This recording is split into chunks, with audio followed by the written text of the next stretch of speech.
My wife Sandy is here. We've been married 36 years. It's a joy to be here, and we keep up with you. We have Tuesday family dinners every week, and normally Brooke and Blake are there, and we ask how the church is going. We were over here doing some shopping the other day, and we snuck over to your church building, your new church building, and snuck inside and walked around. You're not supposed to do that, but we took advantage of that opportunity. So Mark asked me to preach, sent me a text, and he said, hey, could you preach for us this summer? And he gave me the date, and I text back within a minute or so, and I said, sure. He goes, is that all it takes? And I'm like, well, I've got a little extra time on my hand right now, and happy to do it. He said, well, you're kind of going to be like my wise uncle. I want you to come in and talk a little bit about money, generosity, that kind of thing. We're in a series in Proverbs, and so I'm like happy to do that. So I'm going to give you a little bit about our family, and the reason for that is because generosity, stewardship, wealth, those things that are so important and can be so tricky. I've been so blessed to have an incredible partner in that for all these years, and my wife Sandy. We were getting ready to come over here today, and I said, honey, isn't it interesting that the book of wisdom in the Bible ends with a story about a woman? I said, how appropriate. And she is my most treasured earthly relationship. And so what I'm sharing with you today is our story, not just my story, what God has done in and through us with our family and our churches and our business. A little bit more about that. So I'm a Wayne County boy, just like Mark. So we share some stories and pick up trucks, and we're happy to have that in common. But at age 19, I was pretty aimless, pretty angry, but very ambitious, and found myself in trouble, and soon found myself in church. You thought I said jail, right? There is a little bit of that in my background, but we're not going to talk about that today. One night was enough, and that is a true story. But at age 19, the Lord found me and immediately put a calling on my life to go into ministry. I didn't know what that would require. I didn't know fully what that would look like, but I found myself at Cedarville University, met my darling wife, and part of the educational process there in that day was an internship. Found myself in Charleston, West Virginia. Great church, great pastor. After that internship, he sat me down and he said, son, you're not ready for ministry. I'm like, great. What am I going to do with my life? And he said, no, you don't understand. We see a lot of promise in you. And if you will go on to Grace Theological Seminary, my wife and I and some friends will pay for it. Yeah. It still evokes a lot of thankfulness and emotion in me, because true to their word, they paid for all my tuition and my books and my fees, and more on that later. But Sandy finished her nursing degree. We went off to seminary, and great time there. Got a good job. She got a good job, and we were able to immediately start paying down some school debt. Well, around the end of my seminary training, I had another offer to come and be on staff at Northwest Chapel just up the road in 1990. And it was another internship. And I thought, great, I'm going to be the 40-year-old intern and never have a real job in ministry. But that changed soon after that, 1991 or 92. We ended up in Worcester, Ohio, my hometown, at the Grace Church there. And while we were there from 1992 to around 2002, every now and then someone from this area would say, hey, we think you should go start a church in Marysville. Northwest Chapel wanted to send us there. Another church reached out to us, and finally the Powell Grace Church, where Mark used to be on staff, reached out to me. It's where Mark and I first connected. They reached out to me and they said, hey, we'll pay you your salary that you're making there at the Worcester Grace Church. Would you move to Marysville and plant a church? So we did, with our 4 children, Brandon, Bethany, Bryce, and Blake. Yes, we did that, all B's. And it's been an amazing ride. And I'm very, very thankful that God has led us there. It's been 21 years now. Blake was just slightly off, but that's okay. So you're in a series now called The Summer of Wisdom, and I love the book of Proverbs. I genuinely do. And I just spoke on it in part Father's Day last weekend at my church. Matter of fact, my son Bryce is preaching at our church this morning. And this Summer of Wisdom, my prayer is that the Summer of Wisdom would actually turn your life toward wisdom like never before. Because when you know the wisdom of God, you will know the joy of God. You will know the peace of God when you know the wisdom of God. So I pray this isn't just a mere sermon series or a box that you check, or you're just maybe listening to some nice quips and quotes and stories that your pastors are teaching you about chasing wisdom, or as Blake talked about last weekend, getting around wise people and doing life with wise people. These aren't fables and rhymes and stories and myths and legends. This is real wisdom from God. It's the richest stuff you could ever have on this planet. Get wisdom. Get understanding, the book of Proverbs says, though it costs you everything, though you would trade everything to get it, get it. It will literally change your life and guide your life. I think it's helpful to have some context, historical, literary, and otherwise, in regards to books of the Bible you might be studying. So allow me just a couple of moments to give you some context to this book. Just prior to the publication of this book, the nation of Israel had been in a season of deep moral chaos that their king Solomon actually helped lead them into. In 1 Kings chapter 11, you can read about this, where he married many foreign wives and he built high places for their gods, and the youth of the nation followed the adults into idolatry and debauchery and a lot of fertility worship and different kinds of worship of these gods, and it led to the moral abyss. And what actually happened was there was a movement among parents and grandparents who just happened to be the smartest people in the nation. They said, we have to do something to equip parents, to equip our leaders, to give the youth some light out of this moral pit. Solomon most likely contributed much to this, maybe trying to save his legacy, but we know moved by the Spirit of God. And so many scholars and literary experts and moral philosophers, rabbis, sages came together, all of whom were grandparents and parents, and they created the book of Proverbs to save the youth. Last weekend at my church, when I preached the Father's Day message, I told all of our parents and grandparents, this book could very likely be the most essential book for your generation of parents, because we're in a place like that. And so today, I want to add some thoughts about wealth and money, the ups and downs of that, stewardship and budgeting, and things that I think will just be practically helpful to you. So I'm going to invite you to turn to the book of Proverbs, Proverbs chapter 16.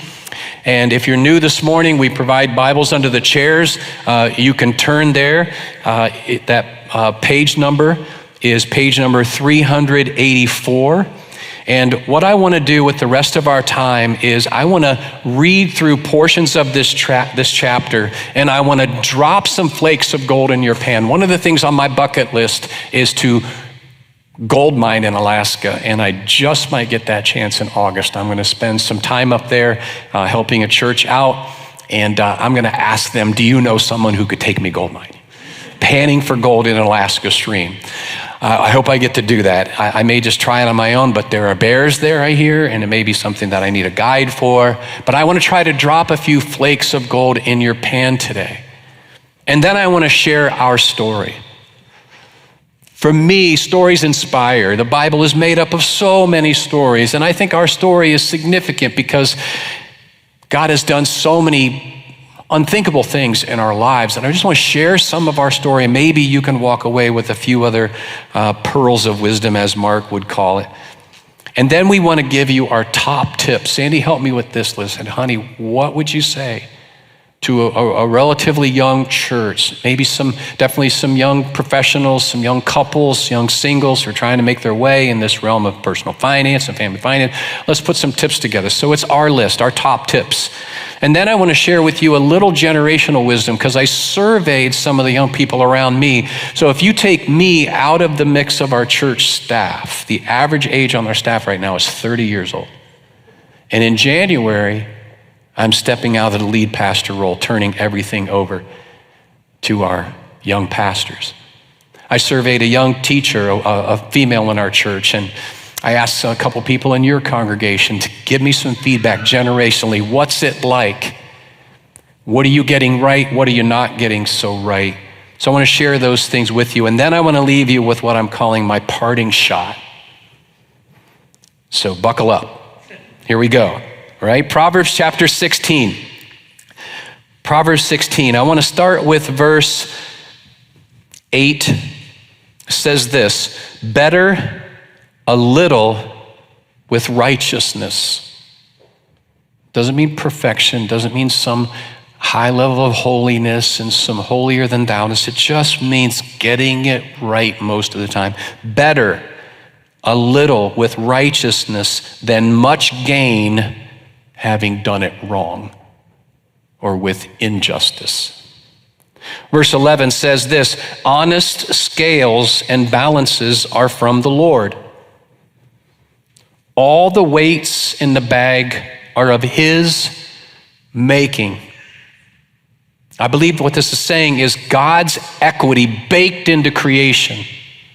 God's equity baked into creation makes it a level playing field the world over, the cultures over, all the millennium of human history. These can be found to be fair and equitable, operate from that place. They're his gifts to us. There are some things that I do every day. I tell my wife that I love her. I read the Bible, I read news, and I read history every day. Right now I'm reading a biography on Margaret Thatcher, the first female prime minister of the United Kingdom. And she said this about equity versus equality. She said, equity, this is my translation, equity eats equality for breakfast. And I believe the reason that's true is because God has baked it into the way we ought to be civil, we ought to love our neighbors, we ought to be fair, and we ought to be examples of that. It's all from the Lord. There's honesty out there to be had, and there's equity, equal opportunity. Let's go for it. The next verse I want to bring to your attention is verse 13. Says this, kings take pleasure in honest lips. They value a man who speaks the truth. As you know, there are still kings on this planet, not just Charles, but there are kings. There are powerful, wealthy individuals who have a lot of influence the world over. And some of them are good and upright people. Some of them are not. If you want to be in places of high influence, I'm telling you, you better have integrity. They don't have time for fools. No time for fools. No time for people who shade the truth or who exaggerate or who puff their chest out. No time for that. They honor honesty. It's a wise move. Verse 16 says this, how much better to get wisdom than gold, to choose understanding than silver. Verse 17 says this, the highway of the upright, they avoid evil. He who guards his way guards his life. It's basically saying, you want to move toward prosperity. All right, look at verse 20. Whoever gives heed to instruction prospers. It's okay. It's okay. But you need to do it by avoiding evil. Evil will cost you. Wickedness, sinfulness will cost you. That secret addiction is going to cost you. Bring it out. Deal with it. I'm still full-time in ministry, and it's been a week. the way people have wrecked their lives with sin. Not had a week like this, my wife would tell you, not a week like this in a long time. Talking to people, helping them pull things out of the fire, out of the pit, out of the dumpster. You want to prosper, you want to be generous, you want to be helpful to your church and cause of the gospel and people in Haiti? Deal with your sins. Deal with it openly. Do not pursue evil. Mark contrasts that in his message about fools and the wise. Blake talked about run with wise people. It won't make you snooty, it'll make you humble. And it could bring prosperity out of which you can be generous when needs arise. I want you to notice the beginning of this chapter and the end of this chapter. It essentially says this: trust the Lord. It's just a literary technique that's commonly used. Trust the Lord. And then they say all these wise things. And oh, by the way, remember, trust the Lord. Trust that his wisdom is better than all other wisdom combined. Now, a little bit about our story, and then some tips, and then some parting shots. So when we graduated college, we didn't have much money. Neither of us grew up in wealthy homes. I mean, our dads worked. Her dad was a factory worker in GM factory in Michigan, and my dad was a grocery store clerk. He ran a meat department in a small grocery store. They did their best. We didn't have much. After college, we had more debt than income, but we had a plan. We wanted to flip that. And so immediately she sets up a budget. And I'm like, a what? A budget? She said, no, a budget. And to this day, it's the same. It's grown a little bit, right? It's grown a little bit, I mean, in the things that are on that budget. But yesterday afternoon, we're trying to catch our breath and just sitting around for just a moment. And I said, hey, you still have that? You still work from that ledger, right? That handwritten ledger. She goes, yeah. I said, where is it? She says, upstairs. I said, would you get it? She goes, you get it. So I went upstairs and I got it. And number one line item, tithe. 36 years, tithe is at the top of it. Next is savings. We pay our savings like we're paying a bill. But we wanted to flip that. So since that day, we've been tithing. And we've been blessed to have me a full-time job the whole time. She's a nurse. And so, she would have full-time jobs and then part-time jobs as we were raising the kids. And every time we had debt of any kind, we would aggressively pay it off. And a lot of that thanks to her. One of the greatest blessings is when that pastor sat me down and said, we'll pay for your seminary. And so what we've tried to do over the years is do the same thing. And today I can tell you that we have helped 20 young people go through seminary, us and our churches. And we don't see that changing. Right now, the vision of our church is to plant 10 new churches and to put 40 full-time workers into the harvest fields in the next 20 years. And we're helping with that. That's not going to change. We've both been blessed with strong work ethics. We're not afraid of hard work. Currently, our home is paid off. We've saved enough money to start a family business. We now employ 20 people. This is outside of our church, and we're about to double that. And we're sticking with the wisdom of God in regards to finances and tithing and being generous. We're sticking with it. We have lived the principle in the book of Acts. It is more blessed to give than to receive. So here are some top tips. All right, and so that I don't forget, I'm going to do this now. I did this last hour. I want to give you my cell number in just a moment. If you want to write it down, and if anything that I say that you'd like to talk more about it, simply text me and I'll call you. I'll get back to you. It's just what we do. You ready? Here it is, 937-537-6944. 937-537-6944. We're here to help. Top tip number one, Research and memorize biblical stewardship principles. Memorize them. Commit to them. Tip number 2, write out a budget each month and put tithe at the top, saving second. You need a rainy day fund in your budget. That's your savings account. Some people have a savings account and it's for, some great trip or some great new purchase. You need a savings account for problems that are going to happen with your garage door, with your AC, with your car, with your dog. You need a rainy day fund. Next tip, account for every dollar coming in and every dollar going out, because not everything can be accounted for in your budget.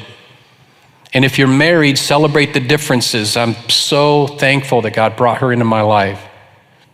And I watched her steward. I watched her work very hard to account for everything that was coming into our house and everything going out. And finally, in a few years into our marriage, I got on board. But we have differences. We have a different approach to things, but we've learned to love and respect each other, genuinely respect the differences. I often tell people that if it weren't for her, we wouldn't have any money. If it weren't for me, we wouldn't have any fun.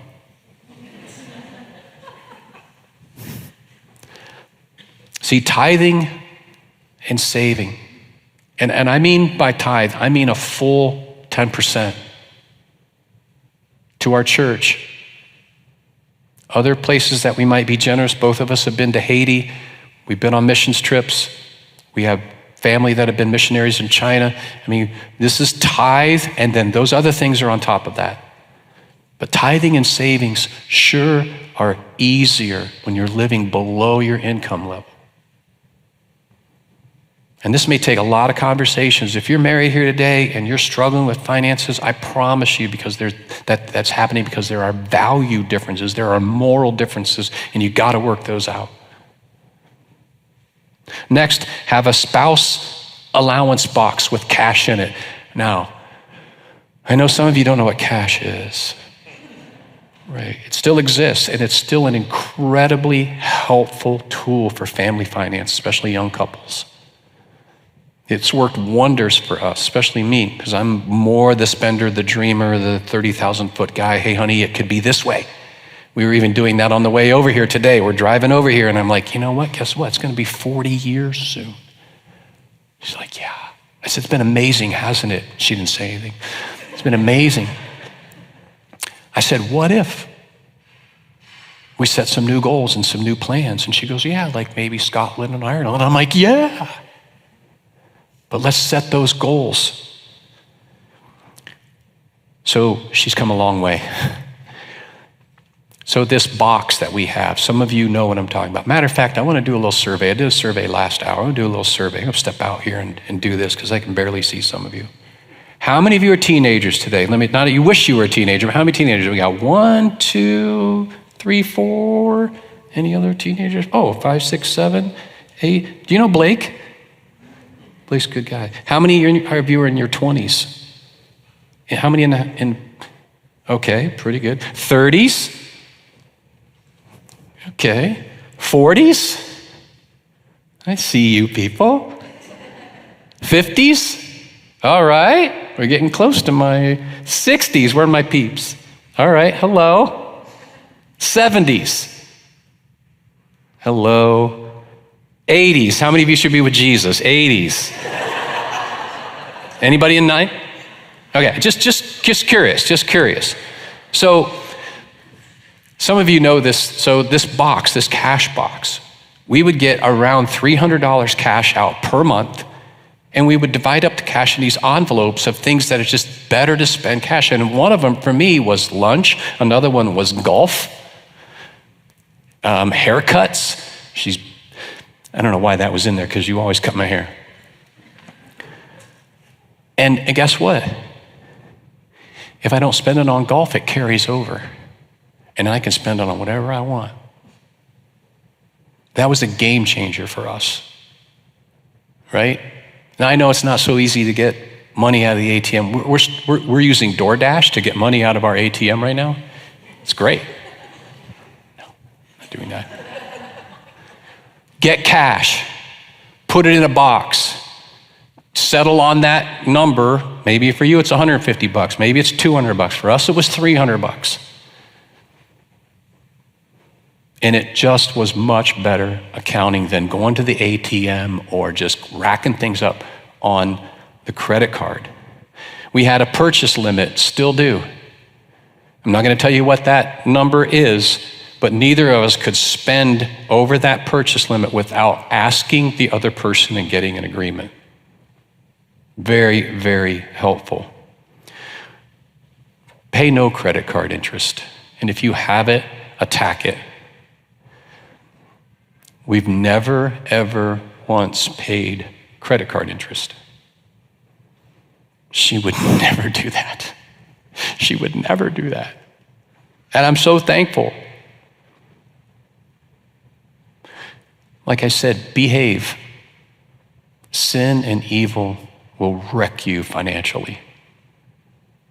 Some of the conversations I've had this week. What sin costs us, whether it's overeating, over drinking, over gambling. I shouldn't gamble at all, in my opinion. So what about the stock market? Come and talk to me. Blake is going to ask you, did my dad say, save your money and save your friends? I say that to my kids all the time. Keep your friendships. God will bring people of peace into your life who just happen to be a mechanic or a plumber or an accountant,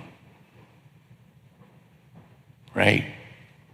Save your money and save your friends. Stay married. If you're married, if you desire that, stay married. Have kids.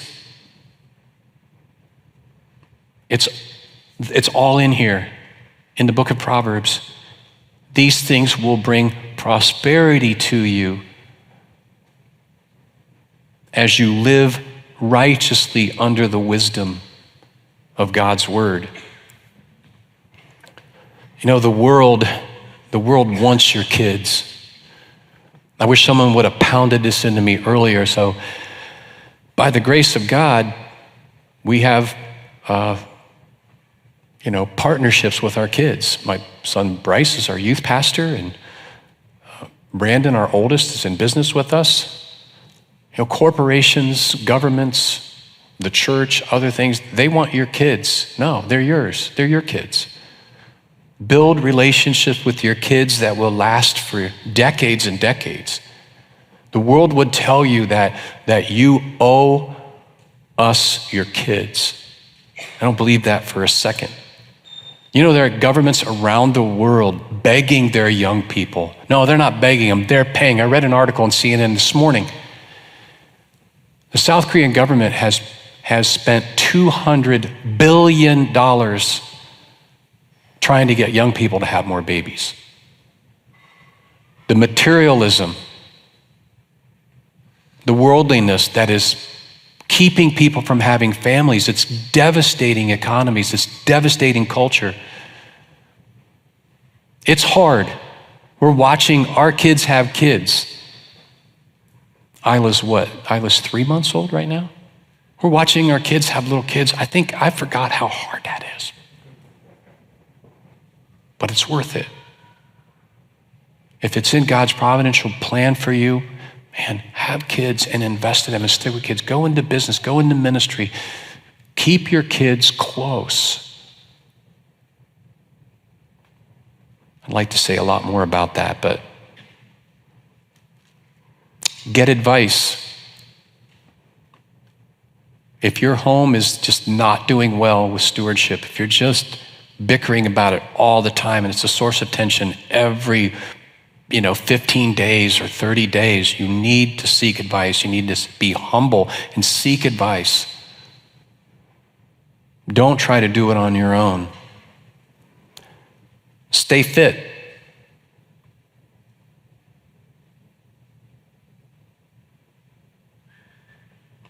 Working out is free.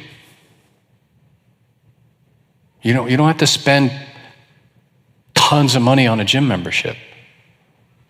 Stay fit. It'll save you tons of money. Show up and work hard. We have a business where we employ about 20 baristas, and they're all like, they're fine. Sorry, teenagers, but they're fine. They're late. A lot. And we have to talk with them. Sometimes we have to write them up. But man, the ones that show up and work hard, they get their raises. They get their promotions. The others get fired. Gently. But they get fired. Work hard. Work really hard. I married a woman. When she was in high school, she hoed weeds out of beet fields in central Michigan with migrant workers summer after summer and babysitting, and the girl saved $8,000 for college. She still marries the syrup bottles at home.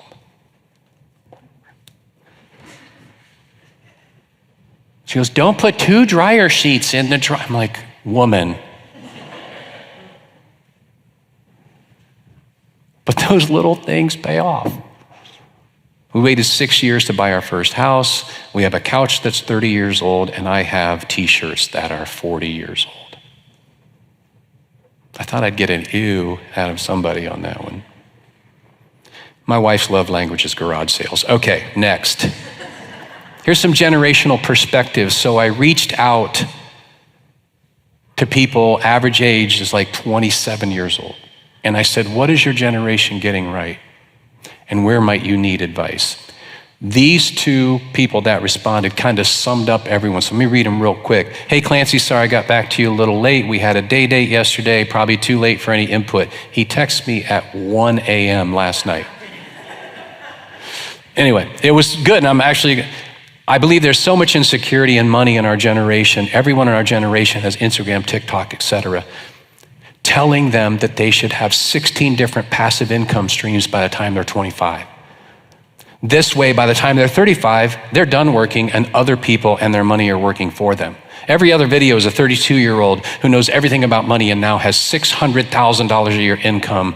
This is incredibly realistic for their viewers, when in reality, the median income for our age group is around $45,000. However, our generation believes what it's fed, which is that we should be making hundreds of thousands of dollars at a young age. It makes it very difficult for our generation to feel that they amount to anything and they're making a good living.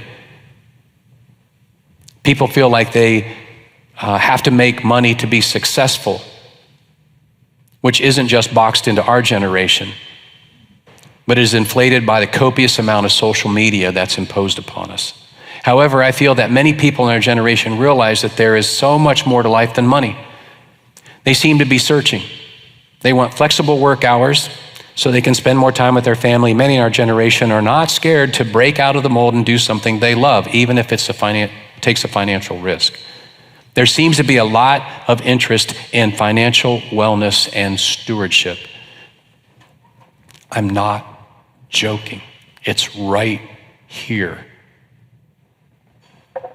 I didn't appreciate the text at 1 a.m., but so I'm going to jump ahead. I surveyed like 7 people. This is a young 30-year-old female school teacher. She's in my church. She said this: I feel like some in my generation do really well with budgeting, at least my circle of friends. I know some who are working to pay off college debt. Some have finished paying it off. However, I also know that there are others in my generation who could use some help and advice in the budgeting department and need reminded or taught that to save money right now is the wiser approach than to spending it all. As far as generosity, I know that some of us tithe, give money to Christian organizations, or sponsor a child, or give it when it's needed. But that's typically not something I ask people about. So that's just what I'm aware of in the few people that I work with and do volunteer work with. An area I personally would appreciate some advice on is knowing how to save responsibly for the future, for retirement. What would be wise at my age, How should I prepare now? Any tips along the way would be appreciated.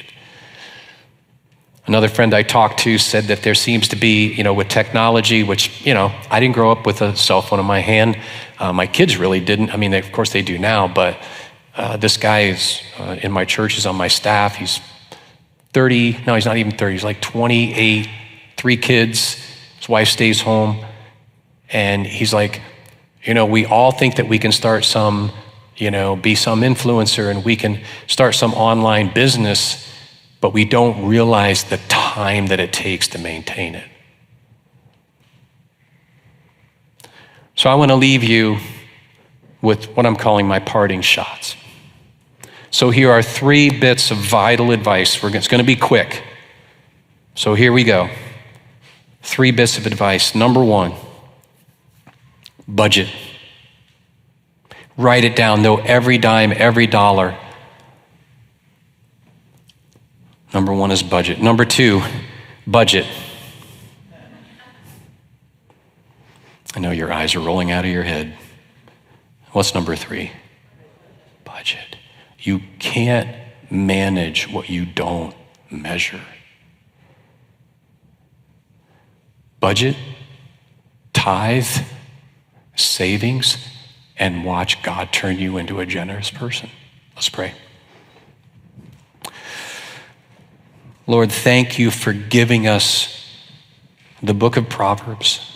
Thank you for those parents and grandparents generations and generations ago that weren't going to stay idly by and watch another generation of young people fall into the moral abyss. What an amazing work of literature. What amazing wisdom, gold and silver at our fingertips. I pray that we would all access it, and that because of gaining a heart of wisdom, getting it, though it cost everything, that we might be a generous people. We might be ready to respond to a need or commit long-term to a ministry or a church plant or a growing church. Make this church a light in the darkness through generosity, through wise stewardship, and the light that comes from it. I pray this in Jesus' name. Amen.